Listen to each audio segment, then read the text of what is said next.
Hello, everyone, and welcome to another episode of Paranormal News. Tonight's article comes from Cosmopolitan.com, and this is probably the first time I have ever read any article from Cosmopolitan. So they got me with a paranormal article. Congratulations. The title is Unsolved Mysteries Only Scratches the Surface of Japan's Eerie Post-Tsunami Ghost Sightings. The full story gets a lot more complicated. It was written by Lauren Puckett and it was published October 19th, 2020. So this is very, very fresh. In the fourth episode of Netflix's newest season of Unsolved Mysteries, Kiyoshi Kanabishi, a Japanese sociologist specializing in disaster, tells us, I don't really believe in ghosts. I'm not the type of person who would see them. And honestly, same. Many so-called paranormal sightings are so obviously manufactured, it's tough not to get a bit cynical over the whole idea. But then you see something like this show, and it makes you question yourself repeatedly. As Unsolved Mysteries depicts, on March 11, 2011, an earthquake caused a massive tsunami that hit the Tohoku region of northeastern Japan, and in its wake it stole nearly 20,000 lives.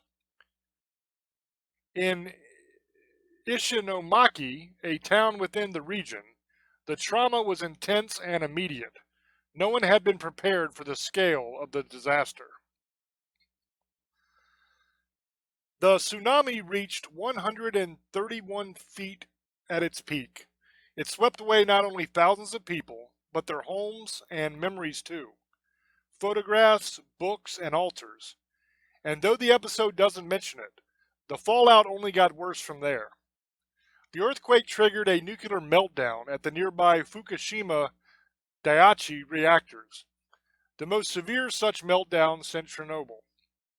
All of this together created a dramatic vacuum for grief to settle in, which Unsolved Mysteries explores in detail.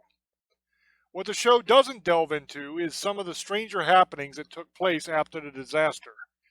Yes, there were many reported ghost sightings, far more than any other disasters, natural or otherwise, in Japan, such as the bombings of Hiroshima and Nagasaki, but many of the ghosts described on the show were simply adrift, not angry. That wasn't always the case in reality. There were several more violent possessions than those depicted in the show. In his book, Ghost of the Tsunami, Richard Lloyd Perry, a Tokyo-based journalist for the Times of London, reported on this phenomenon. His stories are wide and far-reaching, many of them more unsettling than the fairly commonplace ghost stories depicted in Unsolved Mysteries. Sure, there was a sighting of a lone woman standing in the middle of nowhere wearing a scarlet dress.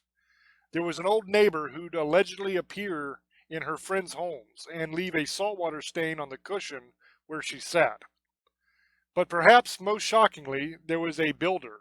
Perry gives him the name Takeshi Ono, who says he was possessed. He'd growl like a beast, roll in the mud outside his house, stare at figures walking past his home. He'd turn repeatedly on his family, snarling, drop dead. Everyone else is dead, so die. For answers, he went to Reverend Kaneda, the lovely, friendly-looking monk who appears in Unsolved Mysteries.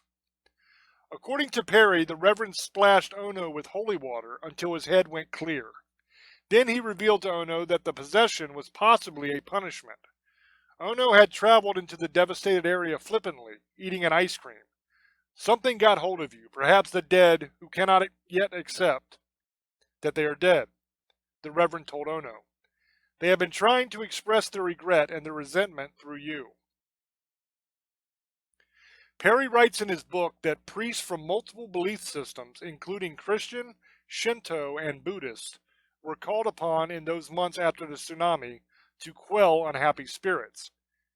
It didn't necessarily matter whether these religious leaders believed in exorcisms, they were needed. In an interview with NPR, Perry explained, I asked Reverend Kaneda about it once, and he said it doesn't matter whether ghosts really exist or not. He said what matters is that people believe in them. These experiences are real. So he never said to people, pull yourself together. You're not really possessed. You're just, I think, sad. That's the view I take too. It doesn't really matter whether you believe in ghosts. What's real is the suffering and the pain. A local school became the center of a heated controversy. Unsolved Mysteries also never takes a close look at Okawa Elementary School.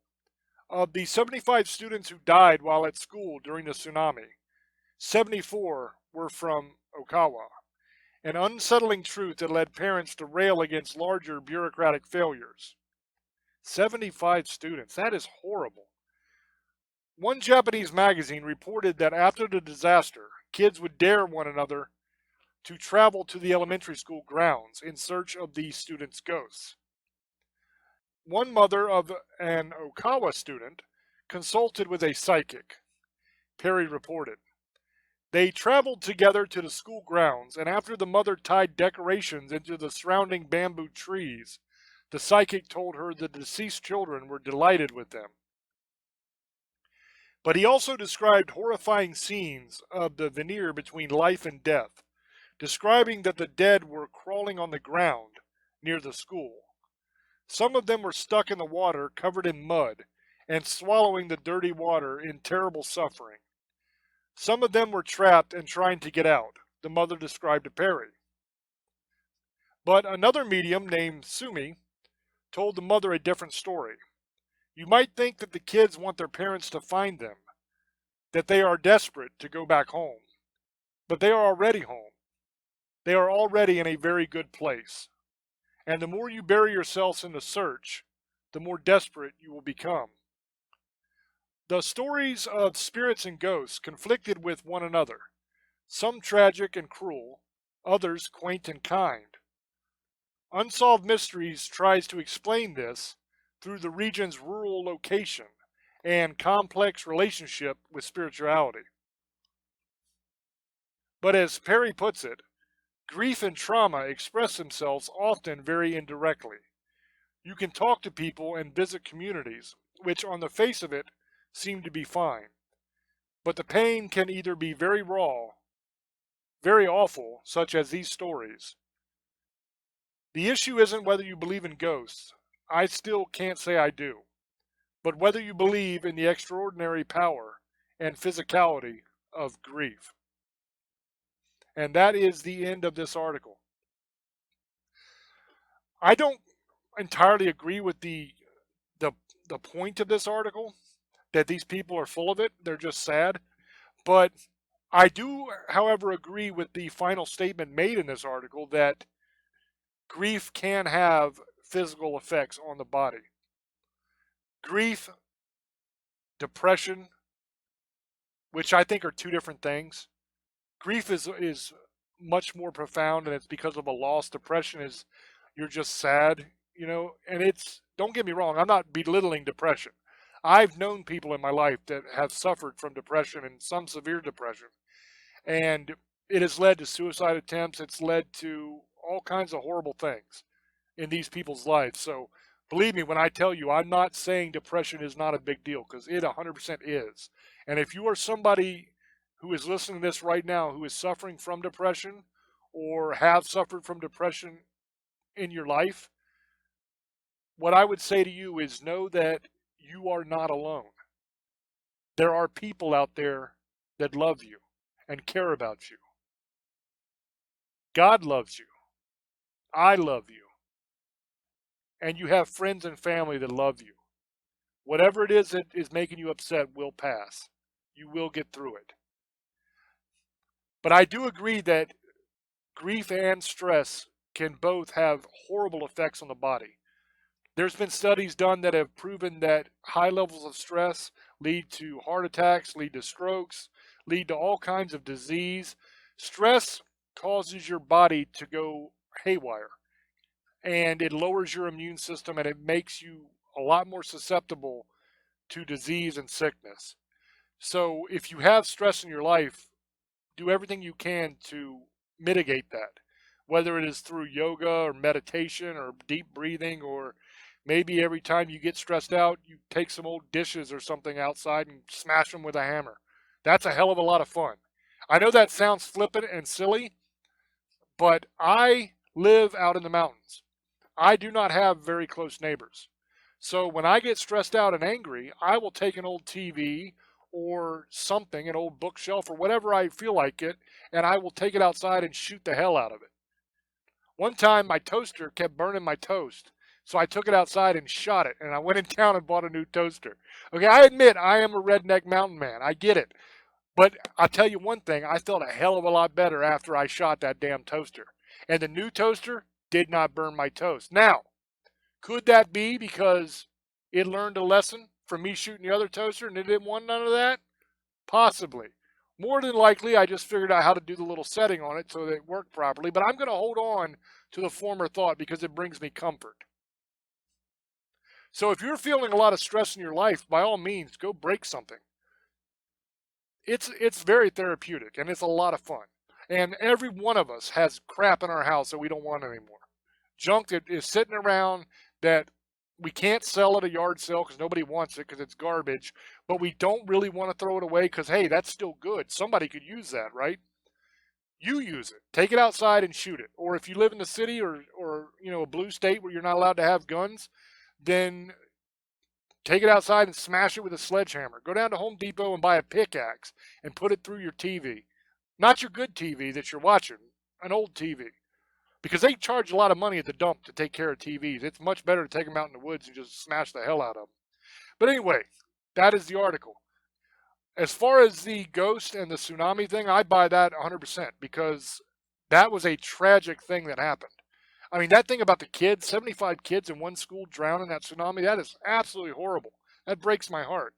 I hate it when kids die, man, because kids haven't had a chance to live yet. If you want to take out an old folks' home, that sucks too, but it's a lot better than a school. You know what I mean? I know that sounds horrible, but they've lived their life. The kids haven't even had a chance to live yet. Breaks my heart.